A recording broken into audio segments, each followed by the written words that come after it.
नमस्कार किसान भाइयों, अगर आप एक किसान हैं तो आज की ये वीडियो आपकी खेती और आपकी जेब दोनों को बचाने वाली है।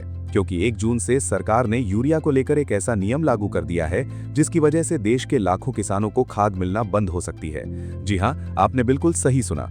अब अगर आप दुकान पर जाकर कहेंगे कि मुझे 10 बोरी यूरिया दे दो, तो दुकानदार आपको सीधे मना कर देगा, चाहे आपके पास कितना भी पैसा क्यों ना हो।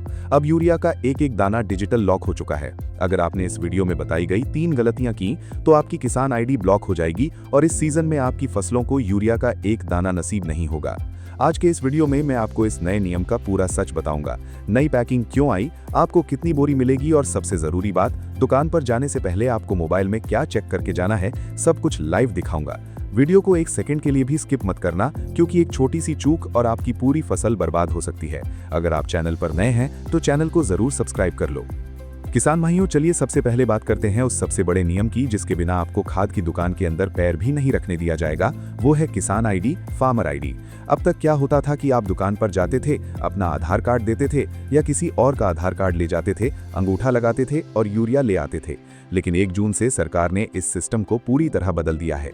अब सरकार ने हर राज्य के भूमि रिकॉर्ड यानी लैंड रिकॉर्ड्स को सीधे फर्टिलाइजर विभाग के पोर्टल से जोड़ दिया है। इसका मतलब क्या है? इसका मतलब है कि अब आपकी एक परमानेंट किसान आईडी बनेगी। इस आईडी में ये लिखा होगा कि आपके नाम पर कुल कितनी जमीन है, वो जमीन किस गांव में है और उस जमीन पर आप कौन सी फसल उगाते हैं। अगर आपकी किसान आईडी आपके आधार कार्ड और बैंक खाते से लिंक नहीं है तो ई-पॉस मशीन आपका अंगूठा स्वीकार ही नहीं करेगी। बचने का उपाय क्या है? आपको तुरंत अपने नजदीकी जन सेवा केंद्र यानी CSC सेंटर या कृषि विभाग के कार्यालय में जाकर अपनी PM किसान आईडी और भूमि दस्तावेजों को अपडेट करवा लेना है। अगर आप किराई या बटाई पर खेती करते हैं तो आपके लिए नियम और भी कड़ा है, जिसे मैं आगे बताऊंगा। अब आते हैं सबसे पेचीदा और सबसे जरूरी हिस्से पर, खाद का कोटा। अब आप अपनी मर्जी से यूरिया का स्टॉक नहीं कर सकते। सरकार ने तय कर दिया है कि किस फसल को और किस जमीन को कितनी यूरिया चाहिए। आइए इसे एक उदाहरण से समझते हैं। मान लीजिए आप उत्तर प्रदेश या बिहार के किसान हैं। सरकार के नए सॉफ्टवेयर के मुताबिक 1 हेक्टेयर यानी लगभग 4 बीघा या 2.5 एकड़ जमीन पर अधिकतम 7 बोरी यूरिया का कोटा तय किया गया है। अगर आपके पास 2 हेक्टेयर जमीन है तो कंप्यूटर आपको खुद ब खुद 14 बोरी यूरिया अलॉट कर देगा। लेकिन अगर आप सोच रहे हैं कि आप 15वीं बोरी खरीद लेंगे तो मशीन आगे ट्रांजैक्शन करेगी ही नहीं। दुकानदार चाहकर भी आपको 1 किलो यूरिया फालतू नहीं दे पाएगा। इसमें सबसे बड़ा ट्विस्ट क्या है? ट्विस्ट है फसल का। अगर आपने कागजों में धान दर्ज कराया है तो आपको धान के हिसाब से कोटा मिलेगा। अगर आपने गन्ना दर्ज कराया है तो गन्ने के हिसाब से मिलेगा। लेकिन अगर आपने खेत खाली छोड़ा है या फसल की जानकारी गलत भरी है तो आपका कोटा 0 यानी 0 दिखाई देगा। इसीलिए गिरदावरी या फसल पंजीकरण के समय सही फसल दर्ज कराना अब बेहद जरूरी हो गया है। भाइयों, जब आप इस बार दुकान पर जाएंगे तो आपको यूरिया का वजन बदला हुआ मिलेगा।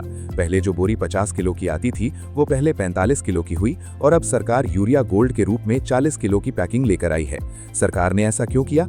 इसके पीछे 2 बड़े कारण हैं। पहला, मिट्टी की बर्बादी रोकना। हमारे किसान भाई खेतों में जरूरत से ज्यादा यूरिया डाल रहे थे जिससे जमीन बंजर हो रही थी। वजन कम करने से किसान सीमित मात्रा में इस्तेमाल करेंगे। दूसरा, सल्फर कोटिंग। यूरिया गोल्ड जो नई 40 किलो की बोरी आ रही है वो साधारण यूरिया नहीं है, वो है यूरिया गोल्ड। इस पर सल्फर की परत चढ़ी होती है।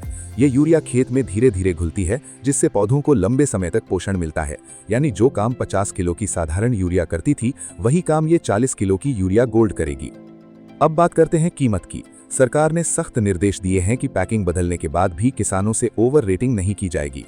45 किलो की साधारण नीम कोटेड यूरिया की बोरी आपको 242 से 268 रुपए के बीच ही मिलनी चाहिए। अगर कोई दुकानदार आपसे 300 या 350 रुपए मांगता है तो आपको तुरंत शिकायत करनी है। दोस्तों, अब बात करते हैं, कई बार किसान साथियों आप खेत में काम कर रहे होते हैं जिससे आपकी उंगलियों के निशान घिस जाते हैं। ऐसे में मशीन पर आपका अंगूठा मैच नहीं करता। इसके लिए मशीन में OTP का ऑप्शन दिया गया है जिससे आप अपने हिस्से का खाद ले सकते हैं। आप अपने आधार से लिंक मोबाइल नंबर पर OTP मंगवा सकते हैं। इसके अलावा आइरिस स्कैन यानी आंखों की स्कैनिंग का भी विकल्प है। और अगर आप खुद नहीं जा सकते तो अपनी किसान आईडी में बेटे या भाई को नॉमिनी जोड़ सकते हैं, वो भी आपका खाद ले सकता है।